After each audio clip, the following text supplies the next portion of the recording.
आज हम next chapter start करते हैं, चैप्टर नंबर 12। और चैप्टर नंबर 12 है वेक्टर्स। तो सबसे पहले हम वेक्टर्स पढ़ेंगे और इसकी टाइप पढ़ेंगे, फिर उसके बाद एक्सरसाइज स्टार्ट करेंगे। तो वेक्टर हम किसे कहते हैं उससे पहले डिफाइन करेंगे कुछ टर्म्स हम, जैसे directed line segment. Directed line segment क्या चीज़ है ये डिफाइन करेंगे पहले हम। Directed line segment, line segment तो पहले पढ़ा हुआ है। लाइन का कुछ पोर्शन क्या कहलाएगा, लाइन सेगमेंट, और उसको डायरेक्शन दे दी जाए तो क्या कहलाता है, डायरेक्टेड लाइन सेगमेंट। तो जैसे क्या डिफाइन करेंगे, portion of a straight line, straight line का कुछ हिस्सा, ए portion of a straight line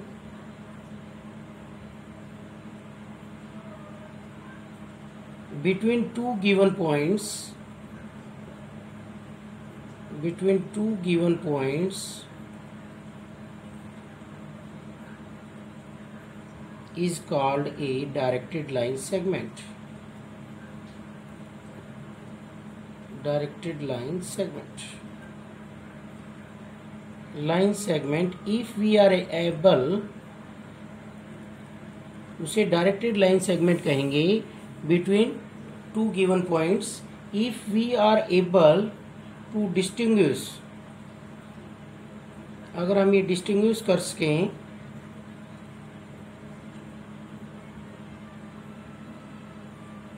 these points as initial and terminal point, these points as initial and terminal point।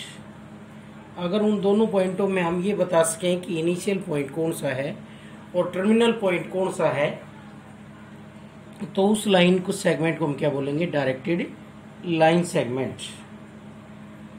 Point and terminal point.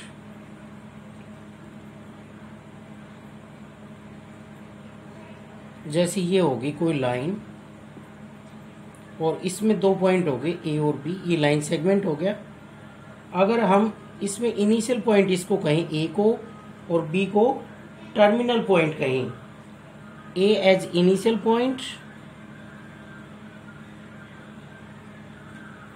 A शुरुआती point है, and B as terminal point,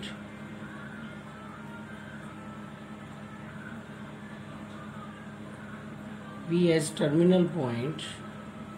तो इसको हम कैसे लिखेंगे, इसको लिखेंगे we write it as A B vector. ये एरो है, ये डायरेक्शन को रिप्रेजेंट कर रहा है, associated with the directed line segment.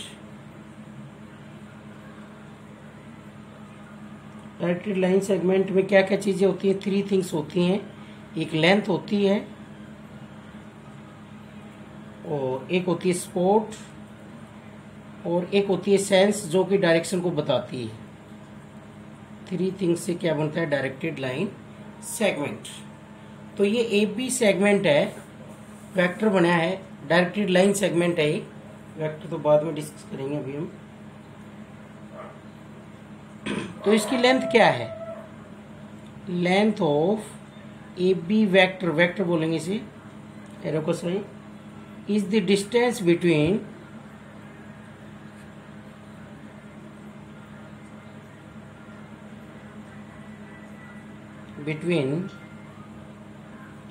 A and B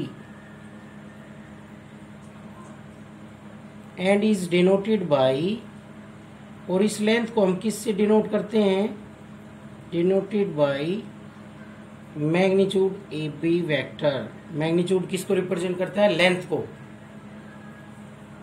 तो ये ए बी जो वेक्टर है इसकी लेंथ ये होगी, इसको इस तरह डिनोट करते हैं। सेकंड थिंग क्या है, स्पॉट की बात हुई यहाँ पर, तो स्पॉट किसे कहेंगे, जिसकी spot is the unlimited line, जिसकी कोई लिमिट ना हो, unlimited line of which the directed line, ये जो डायरेक्टेड लाइन है इज ए पोर्शन, उसका ये पोर्शन हो, उसको हम क्या बोलेंगे, स्पॉट। और line L is the spot of AB vector. AB vector को हम क्या बोल रहे हैं? Directed line segment. AB vector, इसको बोलने की क्या कारण है कि directed from A to B line segment AB vector. तो स्पॉट क्या हुई? जिस लाइन का वो पोर्शन है लाइन सेगमेंट, उस लाइन को, अनलिमिटेड लाइन को क्या बोलेंगे? उसका स्पॉट बोलेंगे भाई। और थर्ड थिंग होगी सेंस। तो सेंस क्या चीज है इसमें? Sense of AB directed line segment, AB directed line segment sense क्या हुई? Is from A to B, that is from initial to terminal point, to terminal point. अब हम डिफाइन करते हैं भाई। डायरेक्टेड लाइन सेगमेंट डिफाइन किया पहले, तो हमने लाइन के पोर्शन को कहेंगे हम डायरेक्टेड लाइन सेगमेंट। अगर हम उसमें उस पोर्शन में ये बता सके कि इनिशियल पॉइंट कौन है और टर्मिनल पॉइंट कौन है, कहाँ से कहाँ तक हम जा रहे हैं। तो हम A से B की तरफ गए हैं, A इनिशियल है और B टर्मिनल पॉइंट है, तो AB डायरेक्टेड लाइन सेगमेंट होगा यहाँ पर। AB डायरेक्टेड लाइन सेगमेंट, जिसको किस तरह से लिखते हैं डायरेक्टेड लाइन सेगमेंट को? AB के ऊपर एरो लगा देंगे, इसको बोलेंगे हम AB directed line segment. Direction कहाँ से कहाँ होगी? A से B, initial to terminal. Next हम डिफाइन करते हैं स्केलर एंड वेक्टर्स। तो सबसे पहले हम डिफाइन करते हैं स्केलर्स। किसे कहेंगे? कौन सी क्वांटिटीज को स्केलर कहेंगे? ए quantity which has magnitude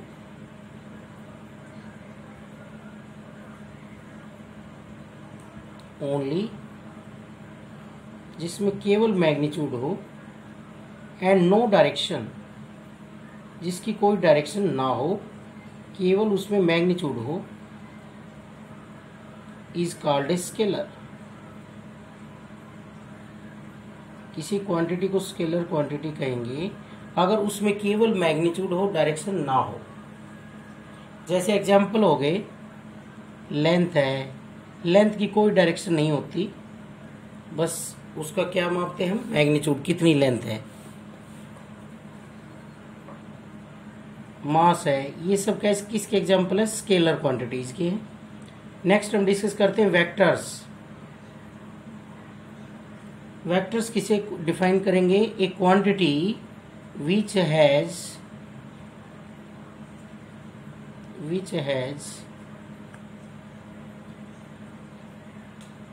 magnitude, both magnitude as well as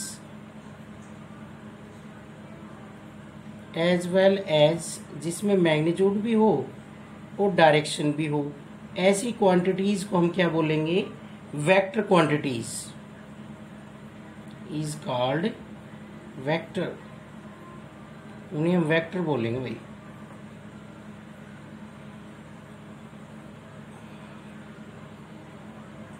इसके एग्जाम्पल हो गए, जैसे वेक्टर क्वांटिटी की वेलोसिटी है, डिस्प्लेसमेंट है, ये सब इसके एग्जाम्पल हो गए। इन सब में मैग्नीट्यूड के साथ साथ डायरेक्शन भी होगी, तो इनको हम बोलते हैं वेक्टर क्वांटिटीज। नेक्स्ट हम इनकी रिप्रेजेंटेशन कैसे करते हैं?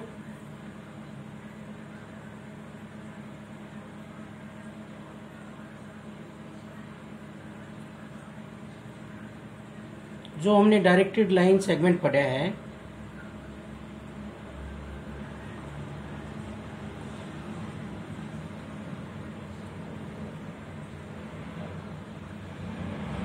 Directed line segment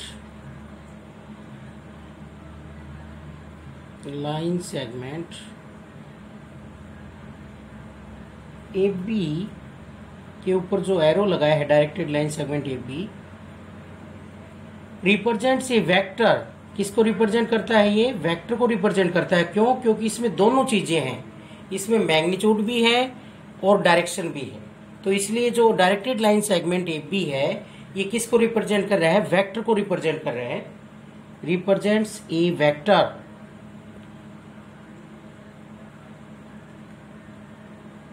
whose length is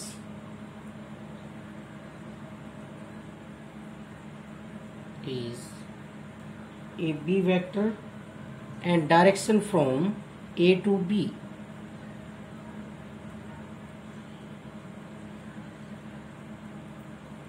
इसकी लेंथ कितनी है, ए बी है भाई, इसको ऐसे लिख सकते हैं, जिसकी लेंथ क्या है ए से लेकर बी तक, और डायरेक्शन क्या है from A to B.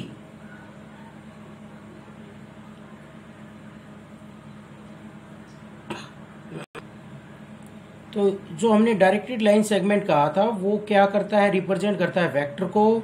A B जो हमने डायरेक्टेड लाइन सेगमेंट कहा था, ए से बी तक जो लाइन सेगमेंट था डायरेक्टेड था, तो वो किसको रिप्रेजेंट कर रहा है, वेक्टर को, क्योंकि उसमें दोनों चीजें हैं, मैग्नीट्यूड तो उसकी लेंथ हो गई और direction from A to B. तो जो डायरेक्टेड लाइन सेगमेंट है वो किसको रिप्रेजेंट करता है, वेक्टर को रिप्रेजेंट करता है। अब इसकी नोटेशन की बात करते हैं, जो हम एरो लगा रहे हैं उसी में नोटेशन है इसकी, notation of A vector.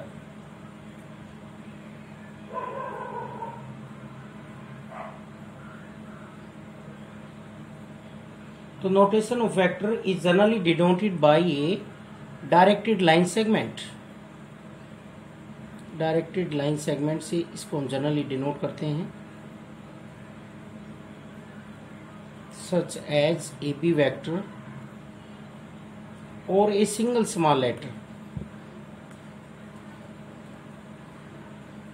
Single small letter से करते हैं with an arrow, with an arrow. जैसे एग्जांपल हो गए ए वेक्टर, बी वेक्टर, ये क्या है भाई, directed line segment A B है, या फिर इसको सिंगल स्मॉल लेटर्स में रिप्रेजेंट करते हैं वेक्टर को हम।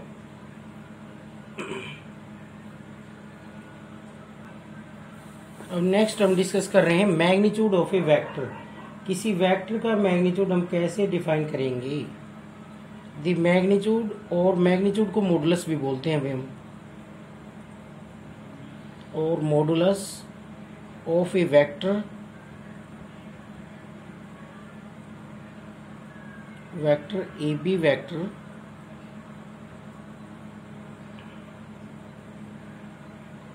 Is the length measured. Magnitude किसे कहेंगे, उसकी जो लेंथ है, is length measured,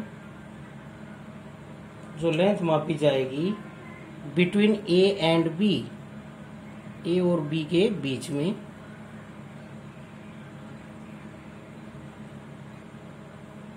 and is denoted bye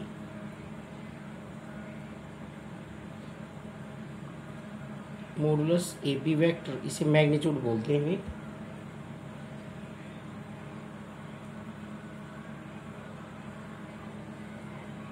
तो देखो A B vector and B A vector have same magnitude, दोनों का मैग्नीट्यूड सेम होता है,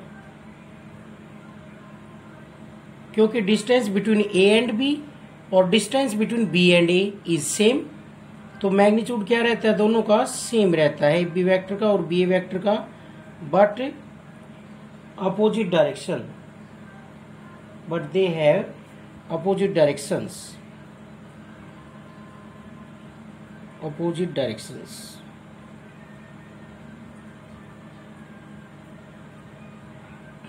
ये हो गया भाई मैग्नीट्यूड ऑफ वेक्टर के बारे में। अब हम डिस्कस करेंगे टाइप ऑफ वेक्टर्स, वेक्टर्स की टाइप। तो वेक्टर के अंदर दो चीजें हमने पढ़ी, एक तो मैग्नीट्यूड और एक डायरेक्शन। वेक्टर को बताने के लिए दो चीजों का होना चाहिए, एक तो मैग्नीट्यूड होना चाहिए और दूसरा डायरेक्शन होनी चाहिए किसी वेक्टर को बताने के लिए। दो चीजें अगर हमारे पास है तो हम उस वेक्टर के बारे में बता सकते हैं। तो अब टाइप ऑफ वेक्टर पढ़ेंगे। सबसे पहले है नल वेक्टर्स, और दूसरा नाम है इसका जीरो वेक्टर। ए वेक्टर whose magnitude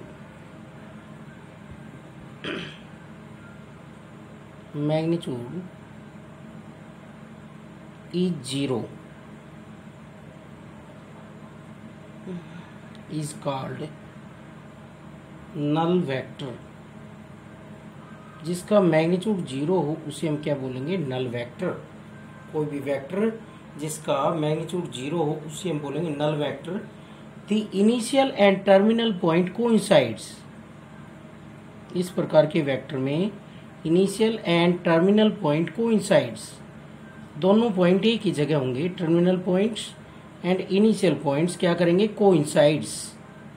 तो इसके एग्जाम्पल के तौर पर हम ले सकते हैं, जैसे ए वेक्टर एग्जाम्पल हो गया इसका, 0 वेक्टर का। देखो ए से स्टार्ट हुआ, ए पर ही खत्म हो गया, तो कोइंसाइड हो गए दोनों पॉइंट। बी वेक्टर इस तरीके से, इनिशियल पॉइंट भी बी और एंडिंग पॉइंट भी बी, तो इसकी लेंथ क्या होगी, 0, तो मैग्नीट्यूड क्या हो गया, 0। तो ये क्या कहलाएगा, 0 वेक्टर और नल वेक्टर। सेकंड हम डिस्कस कर रहे हैं unit vector. Unit vector, unit vector किसे कहेंगे, ए वेक्टर whose magnitude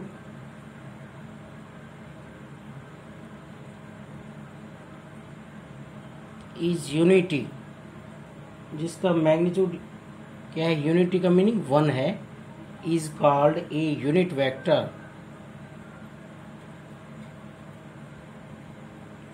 और यूनिट वेक्टर को जनरली हम कैसे लिखते हैं, कैप लगा करके लिखते हैं। Generally unit vector is denoted bye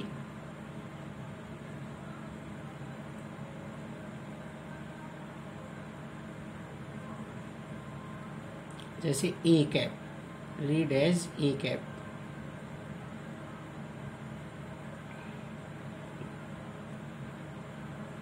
where by definition इसका मैग्नीट्यूड कितना हो गया, 1 हो गया, इसे हम क्या बोलेंगे, यूनिट वेक्टर। तो इसको कैसे लिखते हैं हम, A cap is equal to A vector upon magnitude A vector. तो यहां पर मैग्नीट्यूड ए कैप कितना हो जाएगा, 1 हो जाएगा भाई। तो ये डेफिनेशन होगी इसकी, ए कैप इज इक्वल टू, किसी भी वेक्टर को उसके मैग्नीट्यूड से डिवाइड करें तो हमारे पास क्या आता है, यूनिट वेक्टर आता है भाई। किसी भी वेक्टर को अगर हम उसके मैग्नीट्यूड से डिवाइड करें तो हमारे पास क्या आ जाएगा, यूनिट वेक्टर, क्योंकि उसका मैग्नीट्यूड कितना होगा, 1 होगा, ऐसा वेक्टर आ जाएगा फिर वो। नेक्स्ट थर्ड हम पढ़ते हैं इक्वल वेक्टर्स। इक्वल वेक्टर्स हम किसे कहेंगे, two vectors are said to be equal, are said to be equal if they have, first point है सेम लेंथ, उनकी लेंथ इक्वल हो, पहला पॉइंट तो मैग्नीट्यूड इक्वल हो। सेकंड पॉइंट सेम और पैरेलल सपोर्ट, सेम और पैरेलल सपोर्ट, पैरेलल भी हो सकती है सपोर्ट, और सेम तो उसी लाइन उसी सेगमेंट के ऊपर हमने पढ़ा था। और थर्ड है सेम सेंस, दोनों की डायरेक्शन सेम हो। सेंस का मीनिंग यहाँ पर क्या है, डायरेक्शन है भाई।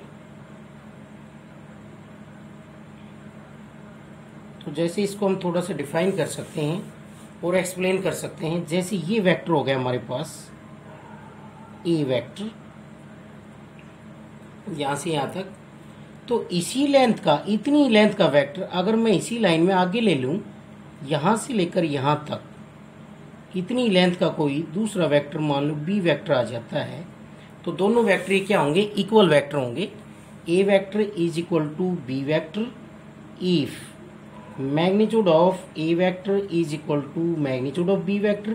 पहले तो इनकी लेंथ इक्वल होनी चाहिए और दोनों एक ही स्पॉट पर हैं, ये तो सेम स्पॉट में है, एक ही अनलिमिटेड लाइन में आ गए दोनों सेगमेंट, तो सेम स्पॉट में है, दोनों की डायरेक्शन भी सेम है, तो ये दोनों वेक्टर क्या हो जाएंगे, इक्वल वेक्टर्स हो जाएंगे, having same direction. A vector and B vector have same direction, यहां पर हम देख सकते हैं। और यहां पर तो स्पॉट क्या है, दोनों का सेम है। सेम क्यों है, क्योंकि ए वेक्टर का जो सेगमेंट है और बी वेक्टर का जो सेगमेंट है, लाइन सेगमेंट, दोनों अनलिमिटेड लाइन एक में ही आ रहे हैं, दोनों की सेम लाइन सपोर्ट है, दोनों की जो सपोर्ट वाली लाइन है वो सेम है। अब ऐसा भी हो सकता है पैरेलल सपोर्ट हो, जैसे ये वेक्टर हो गया ए वेक्टर और ये वेक्टर हो गया सी वेक्टर, दोनों की डायरेक्शन सेम है, पैरेलल है मीन्स दोनों आपस में पैरेलल लाइंस है और लेंथ भी इक्वल है, तो इन दोनों वेक्टर्स को भी अब हम क्या बोलेंगे, इक्वल वेक्टर्स बोलेंगे। लेकिन इनकी सपोर्ट सेम नहीं है, जो ये लाइन सेगमेंट हैं ये एक ही लाइन में समा नहीं रहे दोनों, इसके लिए अलग लाइन ऑफ सपोर्ट होगी, इसके लिए अलग, लेकिन दोनों लाइनें आपस में क्या होंगी, पैरेलल। तो सपोर्ट यहाँ पर क्या है, पैरेलल, और डायरेक्शन क्या है दोनों की, सेम, दोनों इस डायरेक्शन में जा रही हैं। तो इन दोनों वेक्टर्स को भी हम क्या बोलेंगे, इक्वल वेक्टर्स, ए वेक्टर और बी वेक्टर। नेक्स्ट हम डिस्कस कर रहे हैं को इनिशियल वेक्टर्स। को initial vectors,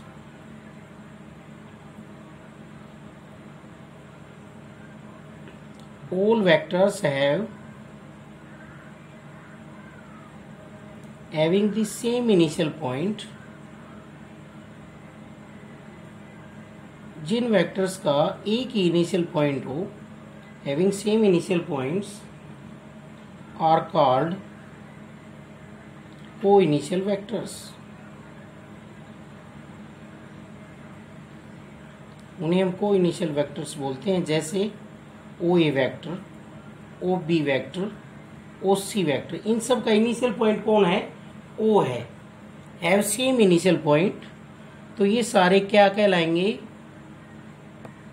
same initial point ओ। तो ये कैसे वेक्टर हैं, को इनिशियल वेक्टर्स हैं। नेक्स्ट है लाइक एंड अनलाइक वेक्टर्स। तो लाइक वेक्टर्स कौन से होंगे, two vectors are said to B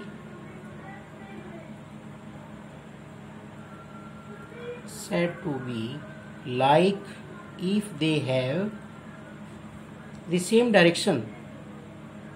अगर दोनों की direction, they have the same direction, उनकी डायरेक्शन सेम हो, मैग्नीट्यूड चाहे इक्वल हो चाहे ना हो, लेकिन डायरेक्शन सेम होनी चाहिए, उन वेक्टर्स को हम क्या बोलेंगे, लाइक वेक्टर्स बोलेंगे भाई। और एक होता है अनलाइक वेक्टर्स। अनलाइक वेक्टर्स हम किसे बोलेंगे, two vectors are said to be unlike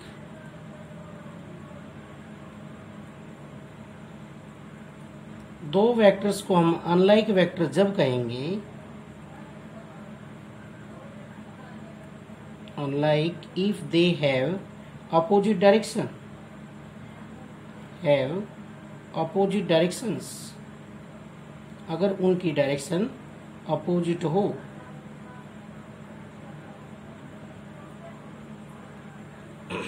तो इक्वल वेक्टर्स हैं वो हमेशा लाइक वेक्टर होते हैं, बट एवरी लाइक वेक्टर में और may not be equal vectors. Like vector है वो इक्वल वेक्टर हो भी सकता है और नहीं भी, लेकिन ये जरूरी है कि इक्वल वेक्टर क्या कहलाएगा, लाइक वेक्टर्स। नेक्स्ट हम डिस्कस करते हैं collinear vectors. Collinear vectors discuss करते हैं।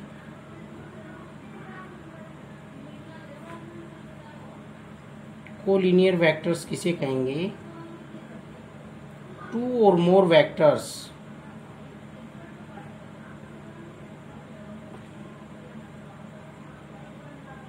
दो या दो से ज्यादा vectors are said to be collinear, उन्हें कोलिनियर कहेंगे।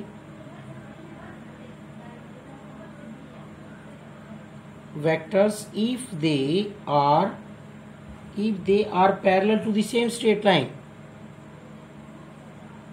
if they are parallel to the same straight line, parallel to the same straight line, किसी एक ही लाइन की वो सारे वेक्टर क्या हों, पैरेलल हों, किसी एक स्ट्रेट लाइन के सारे वेक्टर पैरेलल हों तो उन्हें हम क्या बोलेंगे, कोलिनियर वेक्टर्स। दो या दो से ज्यादा वेक्टर अगर किसी एक ही लाइन के पैरेलल हों तो उन्हें हम क्या बोलेंगे, कोलिनियर वेक्टर्स। कोलिनियर वेक्टर्स का किसे कहेंगे, जो एक ही लाइन के पैरेलल हों जो वेक्टर्स। नेक्स्ट है भाई coplanar vectors. Coplanar vectors, coplanar vectors हम किसे कहेंगे, vectors are said to be coplanar, are said to be coplanar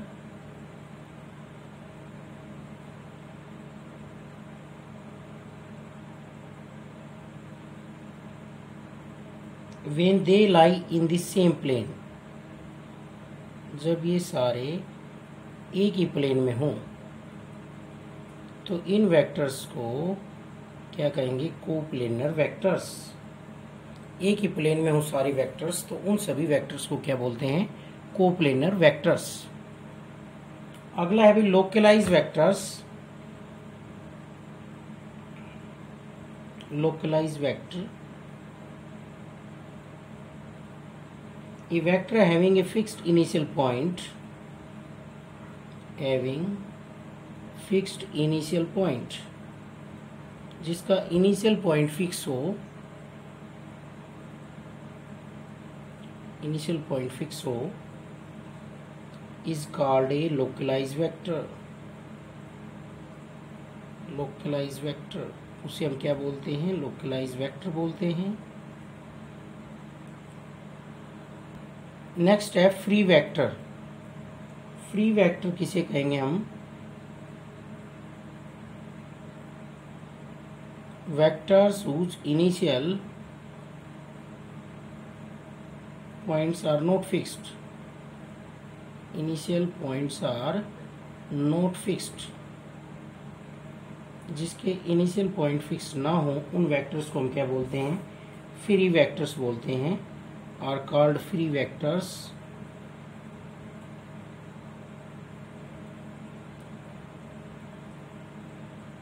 vector, A vector which can be represented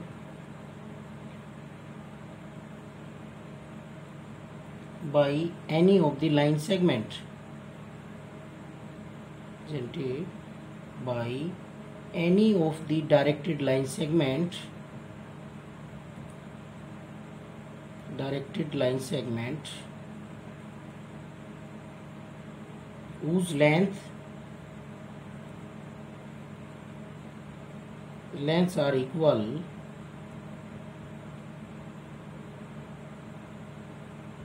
and are in the same direction, and are in the same direction। जैसे हम इस तरीके से बना सकते हैं, जैसे ये ए वेक्टर हो गया, इस लाइन सेगमेंट में भी हो गया। अब फ्री वेक्टर है, ये यहाँ भी बना सकते हैं हम भाई, ए वेक्टर को डायरेक्टेड लाइन सेगमेंट की लेंथ इतनी रखें और डायरेक्शन सेम रखें तो यहाँ भी बन जाएगा ए vector.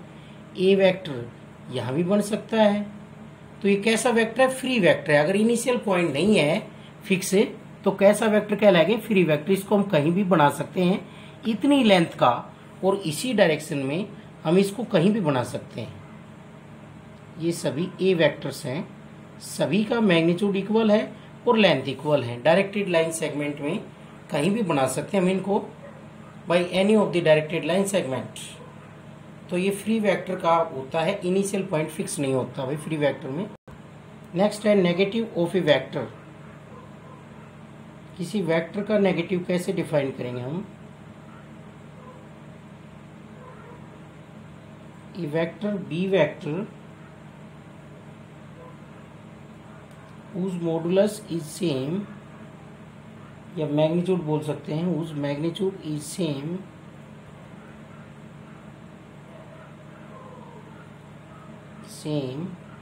as that of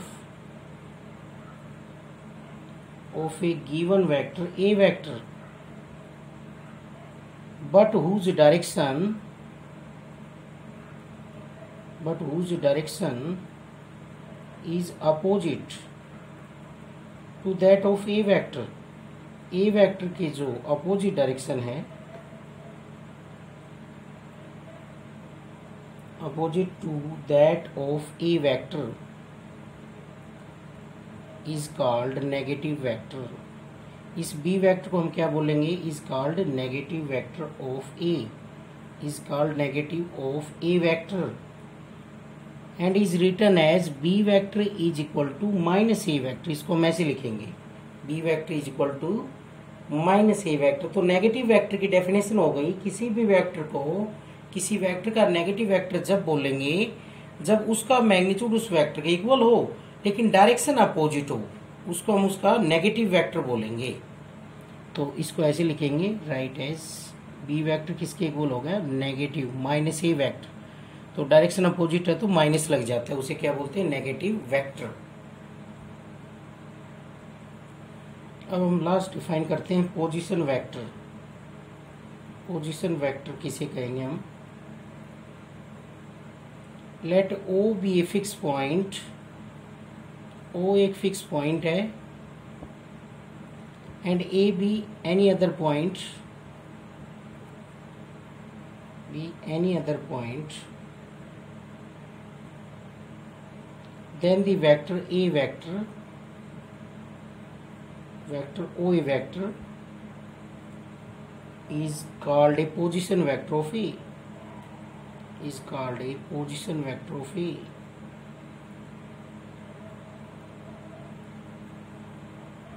Vector of the point A, point A का क्या बोलेंगे? इसे position vector. और and is generally denoted by small letters,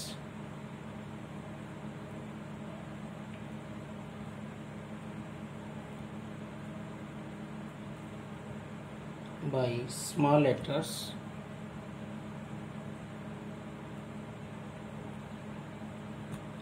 A vector, where A vector is the position vector. जहाँ पर A vector को हम क्या बोलेंगे? is the position vector of A point, position vector of A with respect to O. O के respect में ए की position बता रहा है ये ए वेक्टर. ओ ए वेक्टर क्या बता रहा है? ओ के रिस्पेक्ट में ए की पोजीशन बता रहा है, इसे बोलेंगे हम पोजीशन वेक्टर. अब हम एडिशन कैसे करेंगे दो वेक्टर्स का? Addition of two vectors, addition of vectors two या उससे ज्यादा. उसके लिए कुछ लॉज हैं. सबसे पहले आ रहा है triangle law of vector addition. Triangle law of addition, vector addition भी बोल सकते हैं इसको. क्या डिफाइन है इसका? If two vectors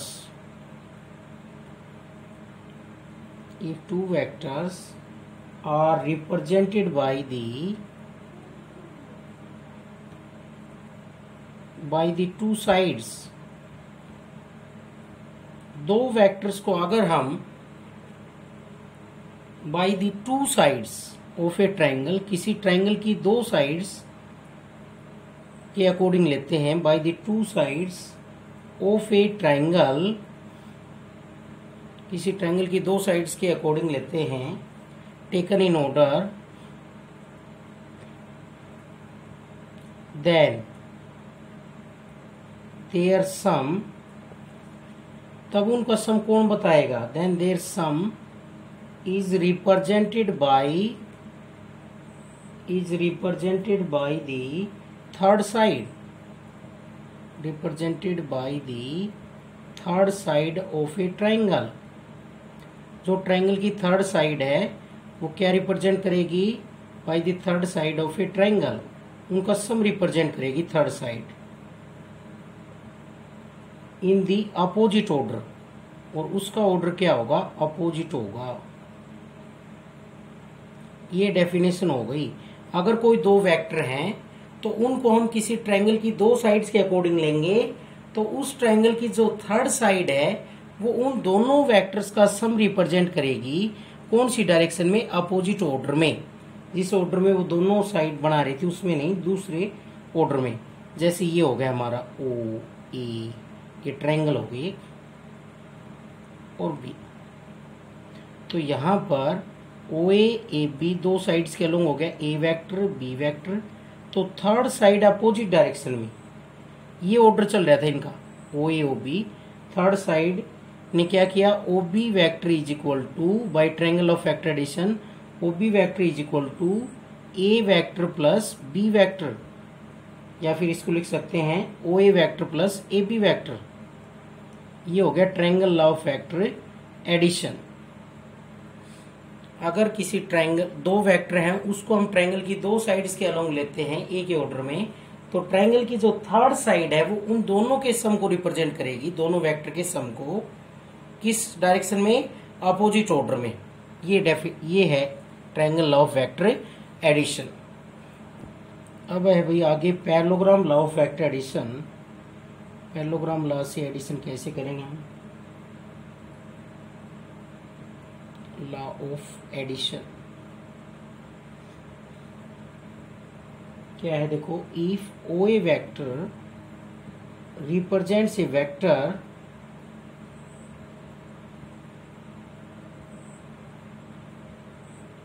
A vector, अगर ओ ए वेक्टर को रिप्रेजेंट करता है and O C vector represent B vector, represents B vector, O C vector किसको रिप्रेजेंट करता है, बी वेक्टर को।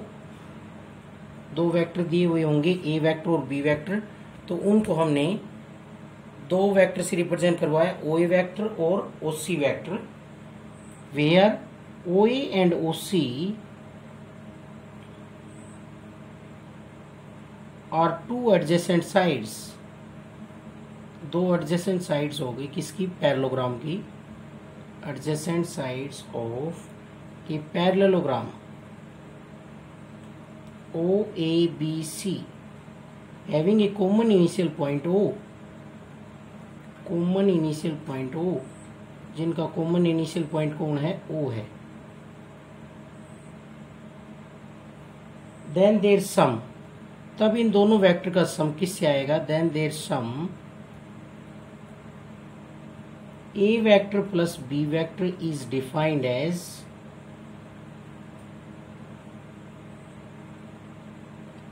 vector represented, a vector represented in magnitude and direction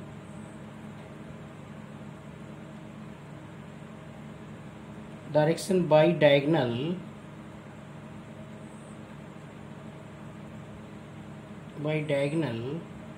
OB vector of a parallelogram.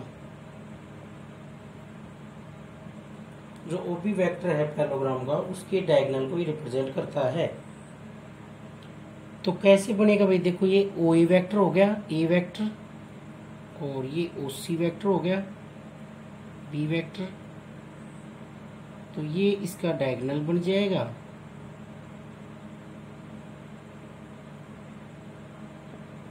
तो ये हो गया ओ ए बी सी।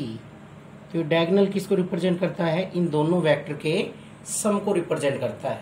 तो ये हो गया parallelogram law of vector addition. कैसे लिखेंगे, O B vector is equal to O A vector plus O C vector. ये है parallelogram law of vector addition. Parallelogram की दो एडजेसेंट साइड्स अगर वेक्टर्स को जिनका सम करना है उसको रिप्रेजेंट करती हैं दोनों साइड्स, तो जो डायगोनल है वो उन दोनों वेक्टर के सम को रिप्रेजेंट करेगा। ये है parallelogram law of vector addition. Parallelogram के एडजेसेंट साइड्स के अलोंग दो वेक्टर्स हैं, तो उन दोनों का सम कौन रिप्रेजेंट करेगा, डायगोनल। तो उसे हम बोलेंगे parallelogram law of vector addition. अब प्रॉपर्टीज ऑफ वेक्टर एडिशन है, सबसे पहले है वेक्टर एडिशन इज कोम्यूटेटिव। जो वेक्टर्स का जो हम एडिशन करते हैं वो क्या होता है, कोम्यूटेटिव होता है। कोम्यूटेटिव मीन्स आगे पीछे से कोई फर्क नहीं पड़ेगा। जैसे A vector plus B vector is equal to B vector plus A vector. दूसरा है वेक्टर एडिशन इज एसोसिएटिव।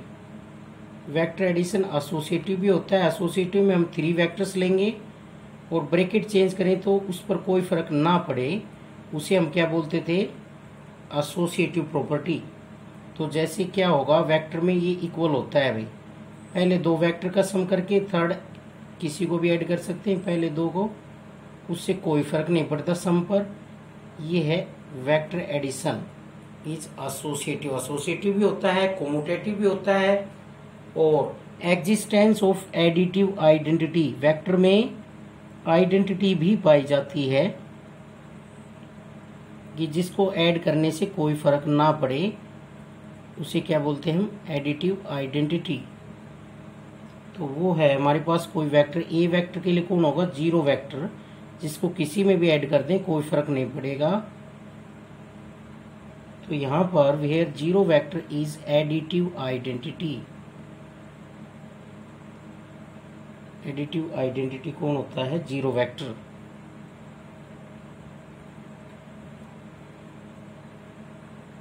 और नेक्स्ट है existence of additive inverse.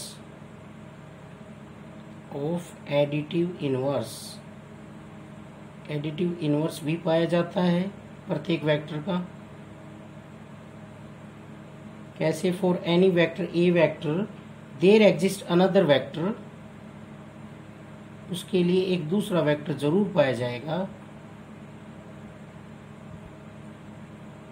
Such that A vector plus minus A vector is equal to zero vector is equal to minus A vector plus A vector. Inverse किसे बोलते हैं, जिन दोनों का सम किसके equal आए, identity के, तो उसे हम क्या बोलते हैं, एडिटिव इनवर्स। अब हम डिफाइन करते हैं multiplication of A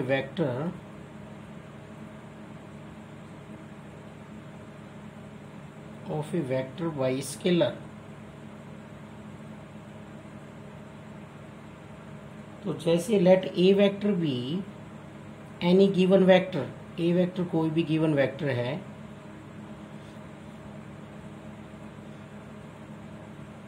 then m A vector is called the product of a vector and scalar m। Scalar m और a वेक्टर का क्या हो गया, ये प्रोडक्ट हो गया। और इसकी डेफिनेशन क्या हुई, मैग्नीट्यूड क्या होगा भी इसका, m टाइम्स हो जाएगा। ये लेंथ क्या रहेगी इसकी, m टाइम्स। लेंथ क्या रहेगी इस वेक्टर की, मैग्नीट्यूड और लेंथ बोल सकते हैं, length of m A vector is m times that of A vector, m times of A vector. A vector को m टाइम्स मल्टीप्लाई करेंगे तो इसकी क्या आ जाएगी, लेंथ आ जाएगी। और minus m times of A vector according as m is positive और नेगेटिव। ये है भाई, जैसे हमारे पास ए वेक्टर की लेंथ ये है, ए वेक्टर ये, अगर हम बात करते हैं 2a वेक्टर की, तो 2a वेक्टर क्या होगा, 2 से मल्टीप्लाई करने का मतलब इसकी लेंथ क्या होगी, ये ट्वाइस, ये जितनी लेंथ है इतनी लेंथ और आगे बढ़ जाएगी। तो ये क्या आ जाएगा, टोटल 2a वेक्टर आ जाएगा। ये मीनिंग है इसका स्केलर मल्टीप्लिकेशन का। किसी वेक्टर को स्केलर से मल्टीप्लाई करते हैं तो लेंथ उतने ही टाइम्स मल्टीप्लाई हो जाती है और वही डायरेक्शन रहती है, माइनस आएगा तो अपोजिट हो जाएगी। अब है भाई properties of multiplication of vector by scalar.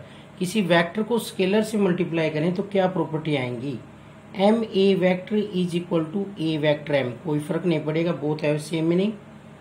Second है 1 से किसी वेक्टर को मल्टीप्लाई करें तो उससे कोई फर्क नहीं पड़ेगा। और थर्ड है अगर 0 से मल्टीप्लाई करते हैं ए वेक्टर को तो कंप्लीट 0 हो जाएगा, ए वेक्टर इंटू 0। और फोर्थ प्रॉपर्टी है m into n A vector है तो हम ब्रैकेट को चेंज कर सकते हैं mn इंटू ए वेक्टर।